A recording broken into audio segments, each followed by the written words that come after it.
Praise the Lord. Happy Sunday. ఈ వాగ్దాన వాక్యములు విశ్వాసులైన వారిని బలపరచుటకు మాత్రమే. నేను సర్వజనుల మీద నా ఆత్మను కృమ్మరింతును. యోవేలు గ్రంథము 2వ అధ్యాయము 28వ వాక్యము. I will pour out my spirit upon all flesh. Book of Joel chapter 2 verse 28. मैं सब प्राणियों पर अपना आत्मा उन्हेलूँगा. Book of Joel chapter 2 verse 28. ప్రార్థన. ప్రేమమైన నీకు వందనాలు.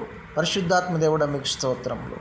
ఈ దినమున ఈ వాక్యమును చదివిన వారందరిపైన మీ బలమైన ఆత్మను కృమ్మరించి బలపరచండి.